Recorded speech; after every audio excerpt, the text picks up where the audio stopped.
Hi, இன்றைக்கி Wednesday மார்னிங்க Gagan குட்டிக்கு lunch box, அதுக்கப்புறம் எங்களோட லஞ்ச் என்னன்னு தான் பார்க்க போகிறோம். எங்களுக்கு வந்துட்டு பார்த்திங்கன்னா அரசாணிக்காய் பொரியல் செஞ்சுட்டேன். ரொம்ப நாளாக வந்து முருங்கைக்கீரை சூப் கேட்டுட்டு இருந்தான் ககன் குட்டி. ஸோ அதையும் குக்கரில் வச்சுட்டேன்.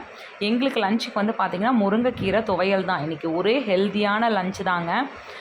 பார்த்திங்கன்னா துவையலுக்கு எல்லாம் அரைச்சி எடுத்து வச்சுட்டேன். முருங்கைக்கீரை சூப்பும் ஆறிடுச்சு. ஸோ அதை நல்லா மசிச்சு விட்டு ஃபில்ட்ரு பண்ணி பெப்பர் போட்டு எடுத்து வச்சுட்டேன். காலைல பிரேக்ஃபாஸ்ட் முடிச்சுட்டு எல்லாருமே வந்து சூப் குடிச்சிக்க வேண்டியது தான். ககனுக்கும் வந்து ஒரு கப்பு ஊற்றி கொடுத்தேன். அவன் ஆல்ரெடி தோசை சாப்பிட்டு முடிச்சிட்டான். இப்போ நெக்ஸ்ட்டு சூப் குடிக்கிறான். குடிச்சிட்டு நல்லா இருக்குன்னு சொன்னால் கொஞ்சம் குடித்தாலுமே போதுங்க. சுத்தமாக சாப்பிடாமல் இருக்கிறதுக்கு கொஞ்சம் சாப்பிட்டு போனாலும் போதும் இல்லையா? அது மாதிரி லஞ்ச் பாக்ஸ் பேக் பண்ணிட்டேன். அவனுக்கு வந்து ஒயிட் ரைஸு, ரசம், அதுக்கப்புறம் வந்து எக்கும் கேரட்டும் கொஞ்சம் ஸ்க்ராம்பிள் பண்ணி வச்சுட்டேன். ஸ்நாக்ஸ் பாக்ஸுக்கு வந்து நேந்திரம் சிப்ஸும், அதுக்கப்புறம் இந்த பிஸ்கெட் வந்து பார்த்திங்கன்னா சாஃப்டாக வந்து ப்ரௌனி மாதிரியும் இருக்கும், பிஸ்கெட் மாதிரியும் இருக்கும், உள்ளே சாக்லேட் இருக்கும். ஸோ அவனுக்கு பிடிக்கும்.